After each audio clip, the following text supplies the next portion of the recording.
Assalamualaikum warahmatullahi wabarakatuh. Kembali lagi di pembelajaran Bahasa Indonesia MTS Negeri 9 Bantul. Happy student, successful, Mas Semba. Siswa senang, guru senang, orang tua senang, prestasi gemilang.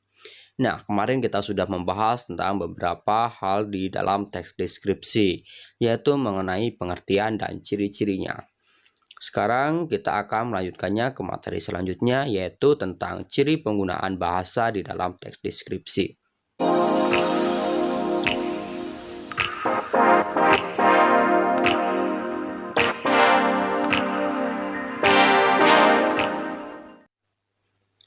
Oh ya, terima kasih buat kalian yang baru saja berkunjung dan jangan lupa untuk tekan subscribe. Nah, mari kita lihat. Yang pertama, bahasa di dalam teks deskripsi mempunyai kata yang bermakna khusus. Apa itu kata yang bermakna khusus? Nanti kita akan bahas. Contohnya ada legam, molek, permai, dan lain sebagainya. Yang kedua, di dalam teks deskripsi, kalimat juga terperinci untuk mengkonkretkan. Contohnya, ibu selalu tersenyum kepada semua orang yang ditemuinya. Nah, di mana rinciannya? Yaitu ada pada kata tersenyum dan kepada semua orang yang ditemuinya. Jadi dijelaskan senyum itu senyum yang bagaimana. Seperti itu. Yang ketiga, kata di dalam teks deskripsi memiliki emosi yang kuat. Contohnya, kata baik diungkapkan dengan tulus, ramah, penuh kasih, dan menginspirasi. Nanti kita akan bahas lebih lanjut semuanya satu persatu. Sekarang kita lanjutkan dulu bagian yang keempat. Di dalam teks deskripsi juga menggunakan majas untuk mengkonkretkan. Apa itu majas? Nanti kita akan bahas. Contohnya, angin berhembus lembut mengelus pipi. Nah, majas secara mudahnya bisa kalian pahami sebagai gaya bahasa. Jadi bahasa yang diberi gaya, bahasa yang digayakan. Ketika digayakan maka akan nampak lebih indah. Lanjutkan yang terakhir di dalam teks deskripsi, bahasa juga melibatkan kesan indera. Apa itu kesan indera? Nanti kita akan bahas lebih lanjut. Di sini ada contohnya, kucingku berwarna orange dan selalu mengeong setiap aku pulang sekolah. Nah, mari kita bahas satu persatu mulai dari bagian pertama sampai bagian kelima. Tapi sebelum itu jangan lupa klik subscribe. Oke. Yang pertama, mari kita membedakan antara kata umum dan kata khusus. Perhatikan gambar berikut ini. Perhatikan saja dan ingat-ingat apa yang kalian tangkap dari gambar ini. Kata umum disebut juga sebagai hipernim, yaitu kata yang memiliki makna dan cakupan pemakaian yang luas. Di sini ada dua kata kunci. Kata umum itu memiliki makna. Makna yang seperti apa? Makna yang cakupannya luas. Jadi kata kunci di dalam kata umum adalah luas. Sedangkan di kata khusus atau disebut juga sebagai hiponim, yaitu kata yang memiliki makna dan cakupan yang sempit. Ini bedanya antara kata khusus dan kata umum. Kata umum itu luas, kata khusus itu sempit. Tapi luas dan sempitnya seperti apa? Mari kita perhatikan contohnya. Kata indah mempunyai sinonim yang langsung merujuk pada objek tertentu. Misalnya kata artistik. Nah, coba diperhatikan gambar di samping ini.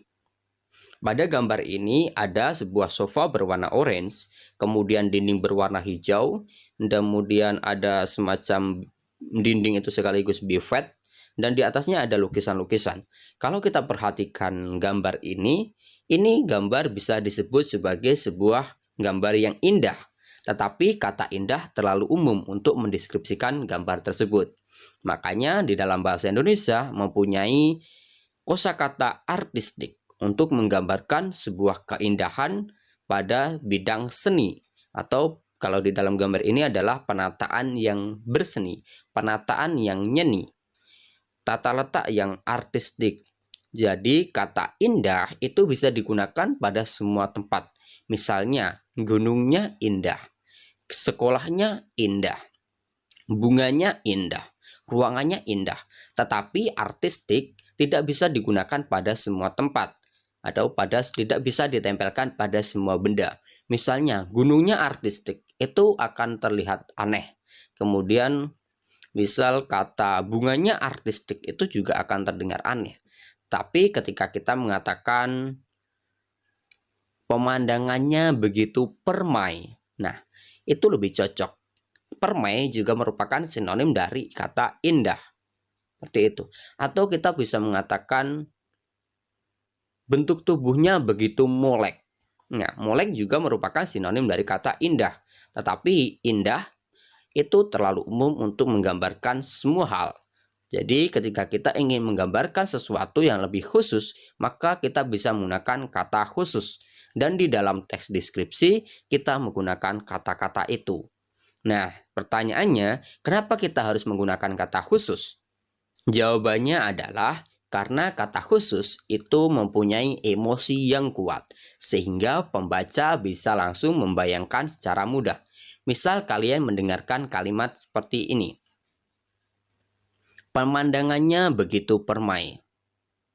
Maka kalian akan langsung membayangkan sebuah tempat yang dipenuhi dengan tumbuhan-tumbuhan yang hijau. Tumbuhan-tumbuhan yang enak dipandang mata. Atau kalian menggunakan kata artistik, kita bisa menggunakan Museum Affandi begitu artistik. Nah, jadi kita langsung kebayang bagaimana Affandi dan bagaimana museum yang menyimpan karya-karyanya. Kita akan langsung terbayang secara mudah.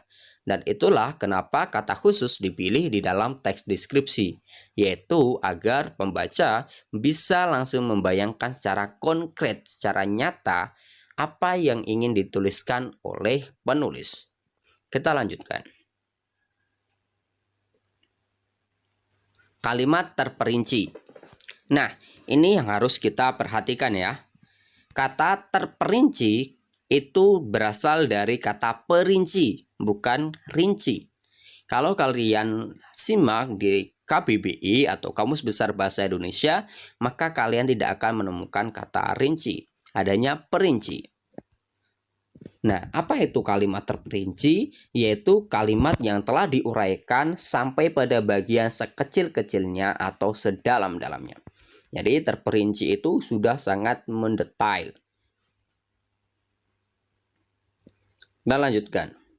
Lalu, apa fungsi kalimat terperinci? Tentu saja agar kalimatnya bisa lebih konkret atau lebih nyata.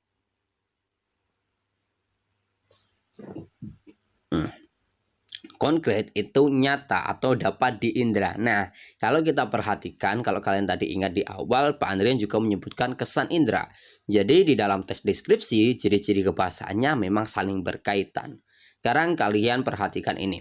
Kalimat terperinci yaitu kalimat yang mendetail. Kalimat yang diuraikan sampai bagian sekecil-kecilnya agar bisa lebih konkret. Kenapa harus diperinci? Kembali lagi kepada agar pembaca lebih bisa membayangkan apa yang ingin dituliskan oleh si penulis teks deskripsi. Coba bandingkan kalimat ini. Ibu membeli susu. Nah, coba bandingkan dengan ibu membeli susu coklat yang dijual di pojok desa ini. Nah, ketika kalimatnya lebih mendetail, maka pembaca akan lebih mudah membayangkannya. Nah, sampai di sini ada pertanyaan? Mudah bukan? Mari kita lanjutkan. Yaitu ini ada contoh kalimat terperinci. Kita lihat. Contoh di dalam teks. Ini di dalam teks Parangtritis dan Indah. Kalian bisa menemukan teks ini di dalam buku paket yang akan Pak Andrian bagikan secara gratis. Ada yang melalui link di deskripsi. Oke. Nanti ingatkan Pak Andrian ya, kalau misalnya belum ada link di deskripsi tentang cara mendownload buku paket bahasa Indonesia ini. Nah, di dalam teks Parangtritis nan Indah ada satu paragraf seperti ini. Pemandangan pantai Parangtritis sangat memesona. Di sebelah kiri terlihat tebing yang sangat tinggi. Di sebelah kanan kita bisa melihat batu karang besar yang seolah-olah siap menjaga gempuran ombak yang datang setiap saat. Pantai bersih dengan buih-buih putih bergradasi abu-abu dan kombinasi hijau sungguh elok. Nah, kita perhatikan kata memesona. Kata memesona ini disebut sebagai kata khusus. Nah, apa fungsi kata khusus di sini? Yaitu untuk membuat pembaca menjadi lebih mempunyai gambaran yang lebih kuat, karena kata memesona jauh lebih kuat emosinya dibandingkan dengan kata indah misalnya. Nah, sekarang kata memesona ini diuraikan lebih jauh dengan kalimat yang ini. Kalimat selanjutnya itu merupakan kalimat perincian. Nah, coba kalian perhatikan ini. Pak Andrian rasa kalian akan lebih mudah memperhatikan contoh ini daripada mendengarkan Pak Andrian dari tadi. Maaf. Jadi coba diperhatikan, kata memesona di sini diuraikan lebih lanjut menggunakan kalimat selanjutnya ini. Kita lanjutkan lagi. Di sini ada kata dengan emosi kuat. Nah, berkaitan lagi bukan? Apa itu kata dengan emosi kuat? Kita lihat pengertiannya. Yaitu merupakan kata sifat yang mempunyai kekhususan emosi. Maksudnya mempunyai emosi yang khusus. Kemudian fungsinya agar kalimat menjadi lebih konkret sehingga gambaran lebih jelas. Nah, di dalam emosi kuat ini kalian bisa menemukannya dari sinonim. Kata dengan emosi kuat dapat dicari dari sinonim kata tersebut. Misalnya kata indah mempunyai sinonim memesona, artistik, molek, permai, dan sebagainya. Nah, di sini kan kata indah mempunyai emosi yang sesuai gitu. Ada kata permai untuk memuji alam, seperti itu. Nah, emosi-emosi kalimat dengan emosi kuat seperti ini sangat cocok digunakan di dalam teks deskripsi, seperti yang sudah Pak Andrian sampaikan di atas tadi. Sampai di sini mungkin ini cukup ya penjelasannya. Kita lanjutkan ke bagian selanjutnya. Perhatikan gambar ini dan juga gambar ini. Kita masuk ke dalam majas. Apa itu majas? Majas adalah gaya bahasa yang digunakan penulis untuk menyampaikan pesan secara imajinatif dan kias. Atau di dalam KBBI disampaikan bahwa majas adalah cara melukiskan sesuatu dengan jalan menyamakannya dengan sesuatu yang lain. Ini sangat mudah sekali. Kalian bisa memperhatikan gambar yang di atas ini. Ini ada sebuah kelinci berwarna putih. Jika kalian melihat warna putih, apa yang kalian ingat pertama kali? Kalau Pak Andrian, ada dua benda yang langsung Pak Andrian ingat. Yang pertama adalah salju, yang kedua adalah awan. Kedua benda inilah yang Pak Andrian ingat ketika melihat gambar kelinci berwarna putih. Jadi Pak Andrian bisa mendeskripsikan kelinci ini dengan cara, aku punya kelinci yang berwarna seputih salju. Nah, di dalam dalam kalimat itu, Pak Andrian sudah menggunakan majas atau gaya bahasa. Sekarang perhatikan gambar yang ada di bawah. Di situ ada sebuah gambar pantai, ada sebuah laut, dan ada beberapa pohon kelapa. Apa yang kalian ingat ketika melihat gambar pantai? Kalau Pak Andrian langsung teringat pada anginnya yang sepoi-sepoi.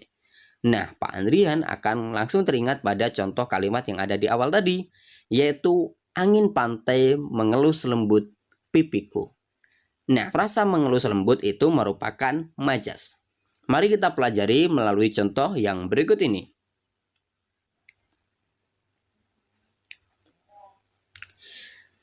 Di sini Pak Andrian memberikan 3 contoh majas. Meskipun sebenarnya banyak sekali majas yang bisa kalian pelajari sendiri. Di sini kita akan menggunakan majas-majas yang sangat sering digunakan di dalam bahasa Indonesia, khususnya di dalam contoh-contoh soal ya.